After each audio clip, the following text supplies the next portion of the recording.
دریافت فرمایا ہے کہ اللہ تعالیٰ نے قرآن کریم میں کہا ہے والذین آمنوا باللہ ورسولہ اولئک هم الصدیقون، اور جو لوگ ایمان لائے اللہ تعالیٰ پر، اس کے انبیاء رسولوں علیہ الصلاۃ والسلام پہ، وہ لوگ صدیق ہیں، والشہداء، اور وہ لوگ شہداء ہیں اپنے پروردگار کے پاس۔ اس آیت سے لگتا ہے کہ ہر کوئی صدیق اور شہید ہے، برائے کرم واضح فرما دیں۔ براہ کرم ہونا چاہیے تھا، یعنی کرم کی راہ سے، مہربانی کی راہ سے۔ جو آپ سمجھیں وہ بالکل ٹھیک ہے۔ اس امت میں ہر آدمی صدیق اور شہید اللہ اس کو درجہ دے دے تو اللہ کے لیے کیا مشکل۔ خدا کی قدرت پہ نظر جائے نا تو اللہ کے لیے کوئی مشکل نہیں ہے کہ ہر آدمی جو اللہ اور اس کے رسول صلی اللہ علیہ وسلم کی، انبیاء علیہ السلام کی تصدیق کرتا ہے، وہ صدیق اور شہید کے رتبے پر فائز ہو جائے۔ مگر سمجھنے کی بات یہ ہے کہ اس کی تصدیق کس درجے کی ہے۔ ایک تصدیق وہ ہے جو اس کی تنہائی میں بھی وہی پاکیزگی، اس سے بڑھ کے پاکیزگی ہے جو لوگوں کے سامنے۔ ایک تصدیق یہ ہے کہ مانتا ہے اور ڈرتا نہیں ہے، یہ بھی تو مسلمان ہے نا۔ ایک تصدیق یہ ہے کہ بس مرتے ہوئے اگر تصدیق ہو گئی تو ہو گئی، وگرنہ زندگی میں تصدیق کے بعد جو اعمال تھے ان کا ہونا نہ ہونا سب برابر ہے۔ تو خود تصدیق اور شہادت کے درجات ہیں۔ شہید ہے، ایک مرتبہ اللہ کی راہ میں جان دے دی، چلو خلاصہ چھٹی۔ اور صدیق ہے، وہ دن میں 100 مرتبہ مرتا ہے اور جیتا ہے۔ صدیقیت کے مقام پر پہنچنے کے لیے جو مشقتیں اور تکالیف ہوتی ہیں وہ کوئی چھوٹی سی نہیں ہوتی، ورنہ ہر آدمی سیدنا ابوبکر رضی اللہ عنہ کے درجے تک پہنچ جائے، حالانکہ ظاہر ہے ایسے نہیں ہے۔ تو تصدیق کس درجے کی ہے، شہادت کس درجے کی ہے؟ ایک ہے اپنی جان کی بھی پرواہ نہیں کرتا اور اللہ کی راہ میں لگا دیتا ہے۔ ایک آدمی ہے وہ سردی میں وضو نہیں کر سکتا کہ یار بہت ٹھنڈ لگتی ہے، تو اب شہادت اس نے بھی دینی ہے اور شہادت اس نے بھی دینی ہے۔ ان کے آپس کے جو فرق ہیں یہی فرق اللہ کے ہاں پیش کر دیے جائیں گے۔ اعلموا انما الحیات الدنیا لعب و لہو، یہ پوری آیت کریمہ تحریر فرمائیے۔ اور سوال یہ دریافت فرمایا کہ اس آیت میں لہو و لعب، زینت وغیرہ کی دنیا کی زندگی فرمایا ہے، نہ مدح کی گئی ہے نہ ان چیزوں کی کوئی مذمت، تو پھر مال اور اولاد والے پہ فخر کرنے کو متکبر کیوں بتایا جاتا ہے؟ ایک ہے فخر مع شکر کہ اللہ کا شکر ہے اللہ نے اتنے بیٹے دیے، اللہ کا شکر ہے اللہ تعالیٰ نے اس زمانے میں اولاد نہیں دی، پتہ نہیں کیا فتنہ ہوتا اور کس مصیبت میں ہم پڑتے۔ ایک ہے اللہ کا شکر کہ اللہ نے اتنی دولت دی ہے کسی سے مانگنا نہیں پڑتا۔ ایک ہے کہتا ہے کہ اپنی ضروریات زندگی پوری کرنے کے لیے قرض لیتا ہوں، اللہ کا شکر ہے اللہ کے اچھے بندے مجھے قرض دے دیتے ہیں۔ یہ اپنے اپنے درجات ہیں۔ دو چیزوں کا خیال رکھنا چاہیے، ایک یہ کہ جو بھی مال اور دولت اور سب چیزیں ہیں یہ میرا امتحان ہے یا سزا ہے، بس امتحان اور سزا، دو چیزوں کا خیال رکھنا۔ اللہ نے اتنا کچھ دے دیا کہ حجت تمام ہو گئی، حجت موجہ جس کا آج ذکر چل رہا، اور پکڑ لیں قیامت میں کہ کوئی چیز رہ گئی تھی جو ہم نے نہ دی، اس کے باوجود تم میرے نافرمان تھے، یہ کیا ہوا؟ اور امتحان ہے، قیامت میں کہتے ہیں کہ ہم نے تمہیں کچھ نہیں دیا تھا، اس کے باوجود تم نے ہمیں نہیں چھوڑا، ہم بہت زیادہ تم سے محبت کرنے والے ہیں، تمہیں مثال بنا کر پیش کریں گے کہ دیکھو یہ بھی تو زندگی تھی نا، کیسے اس نے قربانی دی۔ تو اس لیے مذمت اور تعریف اور سزا اور اس کی جزا، یہ سب چیزیں ان پہ دھیان رکھنا چاہیے۔ بسا اوقات اللہ کی طرف سے سزا دی جاتی ہے، اور لوگ سمجھتے ہیں کہ اللہ کا بڑا انعام ہے۔ انعام کچھ نہیں ہے، جوتے پڑیں گے، اسی لیے دے رہا ہے کہ تمہیں آزمائے۔ اور بسا اوقات آدمی سمجھتا ہے یہ گناہ، یہ سختیاں خدا کا عذاب، عذاب نہیں ہے، تمہیں آزما رہے ہیں۔ تو اس لیے انسان کو اعتدال میں رہنا چاہیے۔ ابن قیم رحمۃ اللہ علیہ مدارج السالکین میں 4 درجے لکھے ہیں دعا کے۔ ان میں سے ایک درجہ یہ لکھا ہے کہ اللہ ان لوگوں کی دعا کو بھی قبول کر لیتا ہے، اور انہیں مانگنے کی بھی ضرورت، وہ جو ہی آتے ہیں اللہ کہتا ہے میرے بندے کو دے دو، جو اس کو بہت چاہنے والے، اللہ جن سے محبت۔ اور ایک وہ بھی درجہ ہے کہ اللہ اس کے دل کے ارادے پہ اسے دے دیتا ہے۔ اس پہ انہوں نے لکھا ہے کہ اللہ کہتا ہے یہ میرے سامنے بیٹھے بھی نہیں، اکرہ صوتہ، میں اس کی آواز بھی نہیں سننا چاہتا، چھین لو اس سے توفیق دعا کی، جو چاہتا ہے دے دو، آئے گا تو نبٹ لیں گے، یہ مراد۔ تو اس لیے اللہ کے انعامات کیا ہیں اور خدا کی سزا کیا ہے، اس میں فرق رکھنا چاہیے۔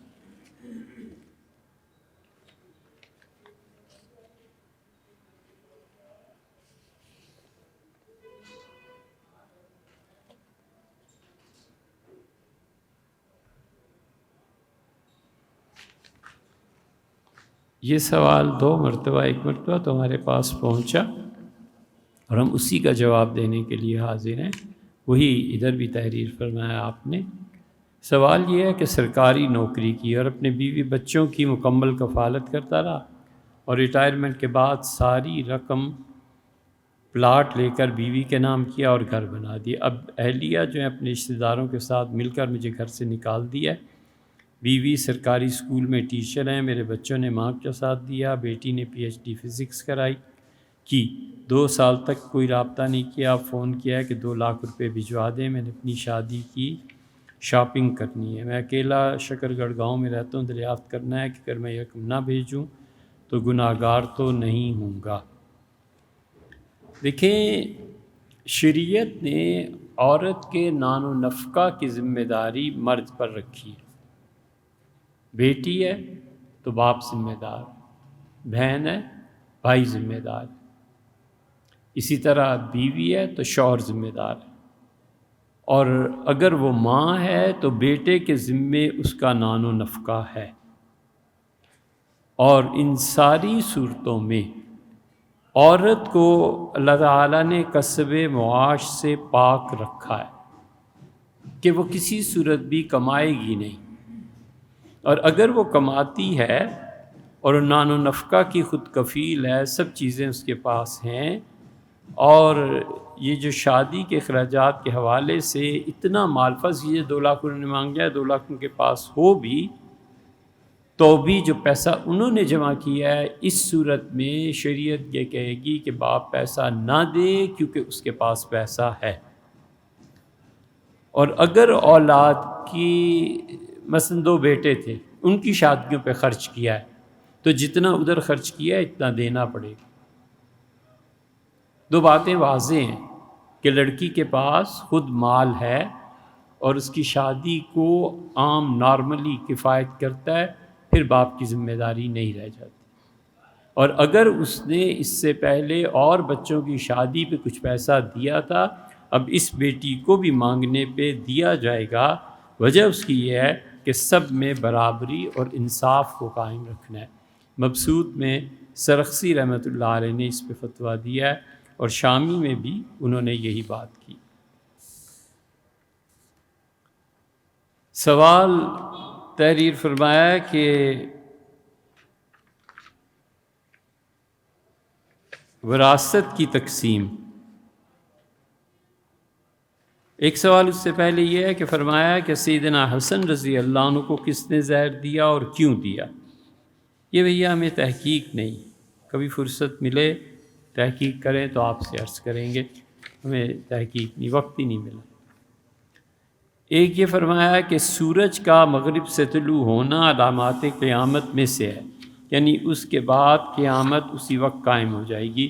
اور پچھلے جمعے قیامت کی 10 نشانیوں والے سوال میں ہم نے عرض کیا تھا کہ سورج مغرب سے نکلے تو اس کے بعد کچھ دن تک توبہ قبول نہیں ہوگی، اور علماء سے سنا ہے کہ اسی روز محشر سجے گا۔ تو جو تم نے رائے دی ہے یہ تمہاری اپنی رائے ہے یا کون سی بات درست ہے؟ احمد صاحب، اہل تحقیق نے یہی کہا ہے کہ سورج کا مغرب سے نکلنا قیامت کی علامات میں سے ہے۔ مثلاً کوئی قیامت کی علامت آپ لے لیں، حضرت رسالت میں آپ صلی اللہ علیہ وسلم نے مثلاً یہ کہا کہ زمین کا ایک حصہ دھنس جائے گا۔ اس کا یہ مطلب نہیں ہوتا کہ قیامت اسی وقت قائم ہو جائے گی۔ سورج مشرق سے مغرب سے، سورج جو ہے وہ اس کا طلوع مغرب سے نکلے گا تو اسی وقت قیامت تھوڑا ہی قائم ہو جائے گی۔ سورج کے مغرب سے طلوع ہونے کے بعد 2 چیزیں، ایک چیز یہ ہے کہ علامت پوری ہو گئی، لوگوں کو پتہ چل جانا چاہیے کہ بھی قیامت آنے والی ہے، اپنے آپ کو سنواریں، مہلت ملے گی۔ اس دن کیا پتہ نہیں اس سال بھی قیامت آئے گی کہ نہیں آئے گی، اللہ ہی جانتا ہے۔ ایک اور دوسرے، یہ جو توبہ کی قبولیت ہے اس کو اللہ تعالیٰ کچھ دن کے بعد پھر لوٹا دے گا، لوگ توبہ کریں گے اور ان کی توبہ قبول ہوگی، کیونکہ حضور اقدس صلی اللہ علیہ وسلم نے خود یہ ارشاد فرمایا ہے کہ دیکھو لوگوں، توبہ، حضرت معاویہ رضی اللہ عنہ کی روایت آتی ہے کہ انہوں نے کہا میں نے حضور صلی اللہ علیہ وسلم سے سنا اور آپ نے فرمایا ہجرت قیامت تک باقی ہے جب تک توبہ کا دروازہ بند نہیں ہو جاتا، اور توبہ کا دروازہ بند نہیں ہوگا جب تک کہ سورج مغرب سے نہ نکلے۔ ایک جگہ رسول اللہ صلی اللہ علیہ وسلم نے یہ فرمایا، دوسری حدیث جو اس سے ٹکراتی ہے، آپ نے کہا آدمی کی توبہ قبول کی جائے گی جب تک کہ اس کی آنکھیں آخرت کو نہ دیکھنے لگیں۔ سورج کل مغرب سے طلوع ہو گیا، پرسوں ایک آدمی کی موت ہے، مریں گے ہی نا لوگ، اور وہ مرنے سے پہلے توبہ کرتا ہے، وہ جو کچھ وقت 10ویں دن 8ویں دن اللہ ہی جانتا ہے، اس وقت کے بعد پھر اس کی توبہ قبول ہونی شروع ہو جائے گی۔ وہ چند دن ایسے ہوں گے، اور قیامت اتنی جلدی نہیں آئے گی۔ سورج کا طلوع ہونا ہے مغرب سے، اس کے بعد اللہ مہلت دے گا اپنی مخلوق کو، پھر قیامت آئے گی۔ اس حدیث کی شرح میں اکابر محدثین کو دیکھ لینا چاہیے۔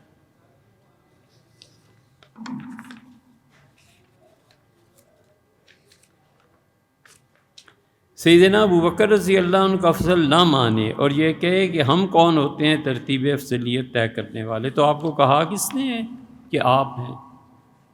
آپ کچھ نہیں ہیں بھائی۔ ہر وہ شخص جو اہل السنہ کے عقیدے کے خلاف عقیدہ رکھتا ہے گمراہ ہے، 2 لفظوں کی بات۔ اور اکابر ائمہ کتاب و سنت کی روشنی میں یہ طے کر کے دنیا سے گئے ہیں کہ سیدنا ابو بکر رضی اللہ عنہ، ثم عمر، ثم عثمان، ثم علی رضی اللہ عنہ۔ اب ضرورت کیا ہے کوئی نیا فرقہ بنانے کی؟ لڑانا ہے امت کو؟ آپ ہیں کون؟ آپ کی وقت کیا ہے؟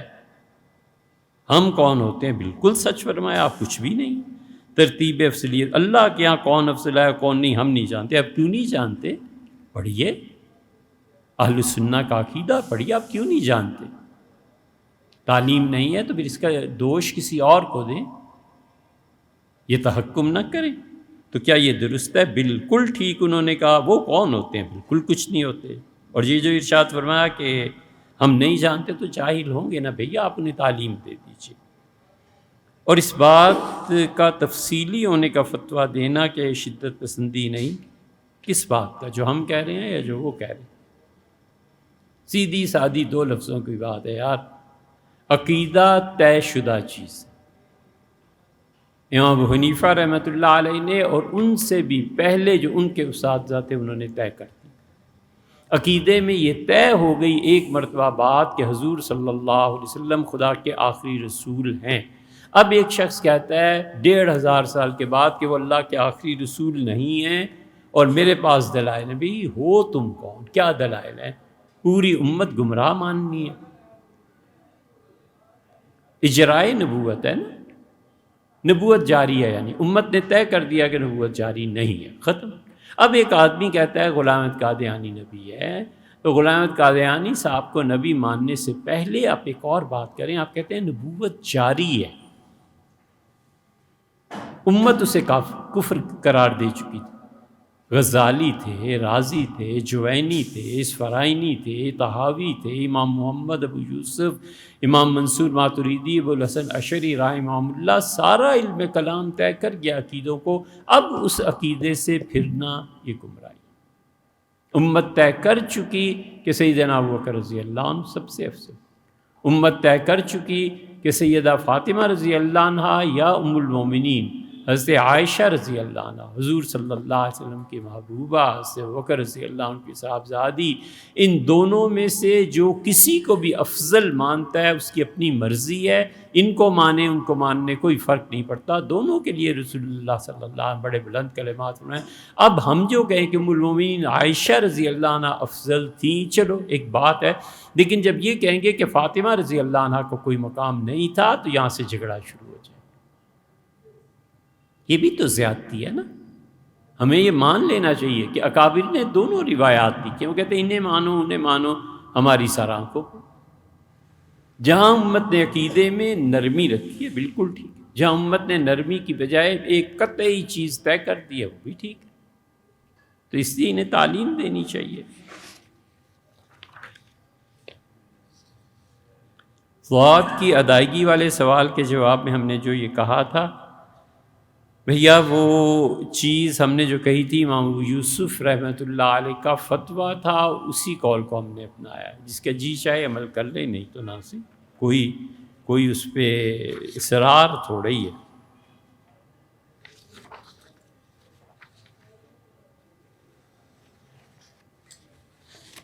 ہم صوفیاء کرام کے اقوال پڑھتے سنتے ہیں کہ طالب یعنی مسلمان کے لیے مرشد ہونا لازم ہے، یہ بالکل ٹھیک آپ نے سنا ہے، قرآن و سنت سے اس کا حوالہ دے۔ قرآن و سنت تو بہت دور کی بات ہے، وہی کی انسانی عقل خود تسلیم کرتی۔ آپ پڑھنے کے لیے اسکول نہیں جاتے، آپ ڈاکٹر کے پاس دوا لینے نہیں جاتے، انجینئر کے پاس گھر بنانے کی ترکیب نہیں آپ پوچھتے، نقشہ نہیں بناتے۔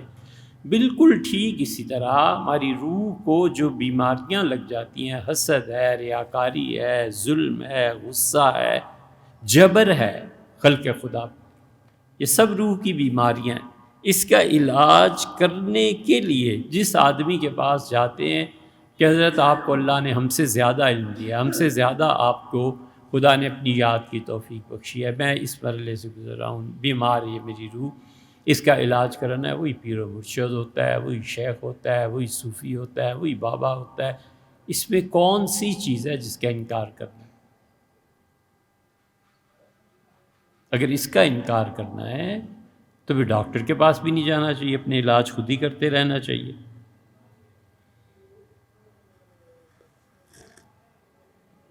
اللہ نے کیا فرمایا؟ وہ کہتا ہے فَاسْأَلُوا أَهْلَ الذِّكْرِ إِن كُنتُمْ لَا تَعْلَمُونَ، ان سے سوال کرو جو مجھے یاد کرتے ہیں۔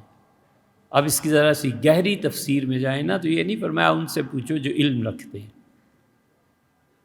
فرمایا ان سے سوال کرو جو مجھے یاد رکھتے ہیں، ذکر کہا ہے۔ تو ان مشائخ کی زندگیوں میں ذکر اور مراقبات سراپا ذکر اور سراپا مراقبہ ہو جاتے ہیں۔ اللہ تعالیٰ جو انہیں ڈھنگ سکھاتا ہے وہ تربیت کرتے ہیں، وہ کون سا کتاب و سنت کے باہر جاتے ہیں۔ اہل شریعت، اہل طریقت، اہل معرفت، ہر ایک کا اپنا اپنا درجہ ہے۔ ہم بہت چھوٹے ہیں بھیا، ہمیں سیکھنا چاہیے، ابھی بہت کچھ سیکھنا چاہیے۔ تو اس لیے صوفیہ جو ہیں کسی اور دین کی تشریح اور کسی اور دین کی تلقین کریں تو ایک منٹ کوئی نہیں برداشت کرتا۔ اسی لیے گمراہ فرقوں میں اور ہم میں یہ فرق ہے، ہمیشہ یاد رکھنا، دو فرق۔ ایک دعویٰ کرے گا پھر کہے گا خدا کی کتاب میں یہ آتا ہے، بڑا احسان ہوگا تو کہے گا حدیث میں یہ آتا ہے، اس کے بعد جس کی وہ عبادت کرتا ہے اور پوجتا ہے اور جس کو اپنا مانتا ہے اس کی بات۔ مثلا غریبوں کو کھانا کھلاؤ، اللہ نے یہ قرآن میں کہا ہے، پھر کہے گا حدیث میں آیا ہے، پھر کہے گا غلام احمد پرویز صاحب ہمارے حضرت نے یہ کہا۔ یہ جو بیچ میں 12-13 صدیاں ہیں ان کا کوئی نام نہیں، ہمیشہ اس لیے کہ پڑھا نہیں ہوتا۔ تم کہو یار رازی نے یہ لکھا ہے، غزالی نے، مفسرین ہیں، محدثین ہیں، چلو اس کے بعد تم نے جس آدمی کی تشریحات پڑھ لی۔ ایک یہ فرق ہے، اور ایک فرق یہ ہے کہ ذرا کہہ دو کہ جناب حضرت نے جو فرمایا نا وہ مجموعی طور پہ بات درست نہیں ہے، بلکہ اصل مسئلہ یہ ہے، تو بجائے اس کے کہ وہ کہے حضرت آپ نے یہ مسئلہ بیان فرمایا تھا، لوگوں نے اس پہ اعتراض کیا، آپ اس سے رجوع کر لیں یا اس کی تشریح کر دیں، آگ لگ جاتی ہے کہ اوہو ہمارے حضرت نے یہ کہہ دیا، رجوع نہیں کیا۔ حالانکہ امت اب تک رجوع کرتی ہے، اب تک اہل علم رجوع کرتے، کہتے ہیں یہ غلطی ہو گئی، یہ مسٹنگ تھی، یہ سلپ ہو گئی زبان، اس وجہ سے ہو گیا، اچھا بھیا میں نے آدھا پڑھا تھا باقی نہیں پڑھ سکتا، وغیرہ وغیرہ، رجوع کرتے رہتے ہیں، اور ہونا ہی چاہیے۔ سارا علم اللہ نے کس کو دیا؟ امام مالک رحمۃ اللہ جیسے آدمی کے پاس ایک آدمی آیا تھا، اس نے امام مالک رحمۃ اللہ سے کہا کہ یہ مسئلہ، انہوں نے کہا میں نہیں جانتا، اس نے کہا یہ مسئلہ میں نہیں جانتا، 60-70 مسائل اس نے پوچھے، امام نے فرمایا میں نہیں جانتا۔ اس نے کہا میں لوگوں کو جا کے کیا کہوں گا، نام اتنا آپ کا، تو کہنے لگا لوگوں سے کہنا کہ مالک سے میں نے پوچھا تھا، مالک کہتا تھا میں نہیں جانتا۔ سمپل بات، کیا ضرورت ہے غلط جواب دے کے اللہ کے یہاں پہنچنے کی؟ اس لیے اہل حق ہمیشہ رجوع کرتے ہیں اپنے مشائخ کے کہے ہوئے کے خلاف بھی ادب احترام کے ساتھ رجوع کرتے ہیں کہ حضرت آپ کا تحقیق ہوگی مگر یہ تحقیق، اور دوسرے کتاب سنت کے بعد ہمیشہ یہی نہیں لے آتے کہ پرویز صاحب نے کہ فلاں نے نہیں، فلاں نے، کچھ بھی نہیں یار، پہلے امت کو دیکھ لو انہوں نے کیا لکھا ہے، کیوں نئے فرقے بناتے، کیوں اسلاف پر اعتماد اٹھاتے ہو؟ سیدھی اسلاف پر جو شاذ اقوال ہیں ہم تو اس کے قریب نہ پھٹکیں۔ اسلاف میں یہ فتویٰ دیا گیا ہے کہ باندی اہل کتاب میں سے نہ ہو، مشرکہ ہو، شرک کرتی ہو، تو بھی اس سے تعلقات بیوی کی طرح رکھنا جائز ہے، ایک دو مل جائیں گے۔ اب ایک آدمی کہتا ہے خدا نے کہا باندھی، حضرت نے کچھ نہیں، حضرت کے اس قول کو سب نے رد کر دیا ہے، انہوں نے کہا اگر وہ باندھی مشرکہ ہے تو کوئی صورت نہیں ہے، باندھی اہل کتاب میں سے ہونی چاہیے، سیدھی سادی سی بات، کئی مثالیں۔ تو اس لیے جو چمٹ جاتے ہیں نا کتاب و سنت کے بعد اپنے، وہ قابل قبول نہیں۔ ینابیع الحکمہ، جی ہم نے عرض کیا تھا کہ 40 روزے رکھیں، اور حضور صلی اللہ علیہ وسلم نے یہ فرمایا تھا کہ اس کو جو اللہ حکمت دیتا ہے دل میں، وہ زبان پہ آ جاتی ہے۔ جو 40 دن تک، اصل یہ ہے کہ جو 40 دن تک اللہ کی عبادت دل کے اخلاص کے ساتھ کرے، اسی میں روزہ ہے، اسی میں نماز ہے، 40 دن تک خدا کے لیے نماز پڑھے، صرف اللہ کے لیے، تو اس کے دل میں اللہ القاء کرتا ہے، الہام کرتا ہے، جو چیز اللہ اس کے دل میں ڈالتا ہے پھر اس کی زبان میں آتی ہے تو اس کے کلام میں تاثیر پیدا ہو جاتی ہے۔ یہ ہے اتنی سی بات۔ ملا علی قاری رحمۃ اللہ علیہ نے مرقات میں اس ضعیف حدیث پہ بحث کی ہے، اور وہ کچھ لکھا ہے جو آپ کے سامنے عرض کیا ہے۔ خود بھی اور اہلیہ کے تزکیے سے فکر مند رہتا ہوں، اور اہلیہ کو گناہوں سے بچنے کی تلقین، اللہ کے پردہ دار ہیں، دیندار ہیں، پھر میری اہلیہ گناہ سے بچیں یا نہ بچیں اس کی اتنی فکر نہیں ہوتی۔ اگر اپنی اہلیہ کے گناہوں سے بچنے کی تلقین کرنے کا فکر اور غم بہت ہوتا ہے، جیسے دل پہ کسی نے بھاری بوجھ رکھ دیا، اور بھیا یہ آپ کے ایمان کی علامت ہے، آپ کے اچھا ہونے کی علامت ہے کہ آپ کو غم اور دکھ ہوتا ہے۔ اللہ تعالیٰ مبارک کرے، ہر مسلمان کو دوسرے کے گناہوں میں پڑ جانے کا دکھ ہونا ہی چاہیے کہ یار یہ کیوں اس گناہ میں پڑ گیا، ہمارا بھائی ہے نا، مسلمان ہی ہے، کیوں یہ جہنم کے باتیں کر رہا ہے، اللہ اس کو محفوظ رکھے، ایمان کی علامت۔ جہاں تک تعلق ہے کہہ دینے کا، بس نرمی سے ایک بات سمجھا دیجیے، دوسری بار کہیں گے گھر کا ماحول خراب ہوگا، چھوڑ دیجیے، جب تک کہ بچے متاثر نہ ہو اس چیز سے مت کہیے۔ بالکل چپ رہیے، گھر کو چلنے دیجیے. کبھی اللہ سے دعا مانگتے رہیے. یہ تیسری چیز ہے، اللہ کبھی توفیق دے گا، مگر بار بار کسی گناہ پہ لوگوں کو ٹوکنا، اس سے والعیاذ باللہ شیطان کو مدد ملتی ہے اور الحاد پھیلتا ہے. ایک دن وہ کہے گی رکھو اپنی کتاب و سنت کو اپنے پاس، نہیں مانتی، جاؤ کیا کر لو. تو اسے اس درجے تک پہنچانا ہے.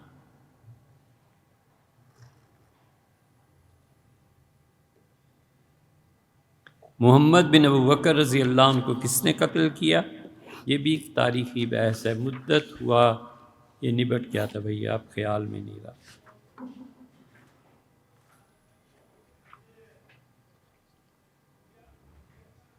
عربوں میں تقوی، یہ تقوی کیسے لکھا ہے؟ آپ نے الف سے تقوی لکھ دیا، یہ یا اور اس کے اوپر کھڑی زبر ہے.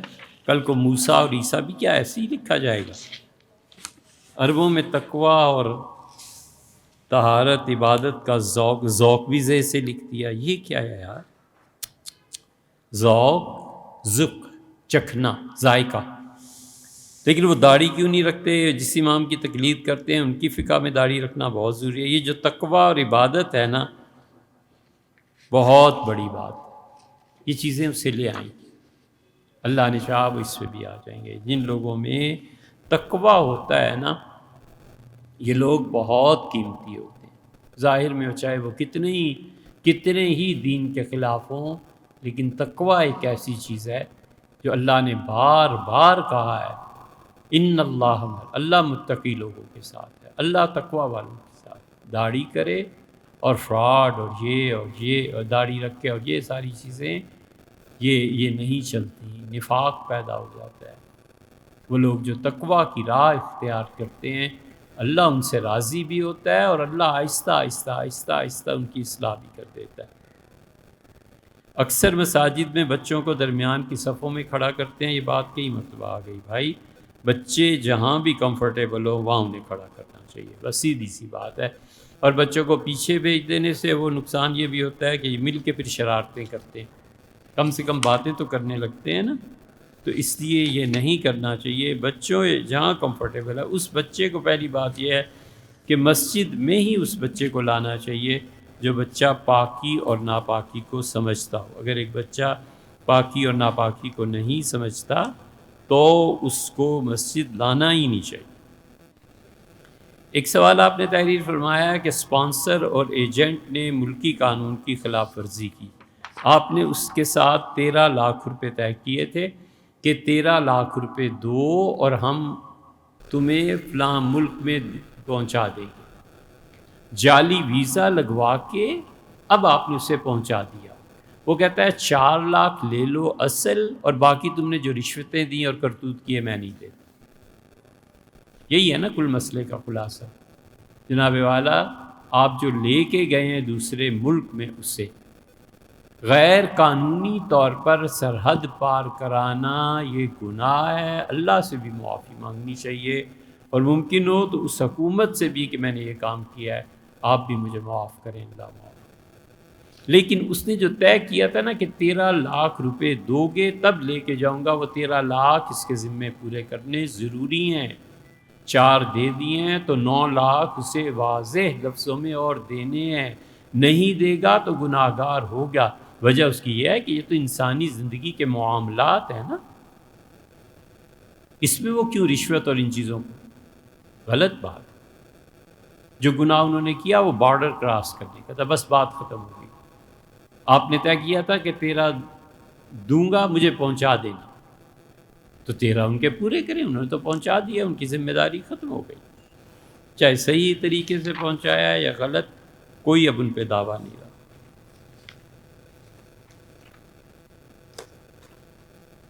سلسلہ ادریسیہ صحیح سلسلہ ہے؟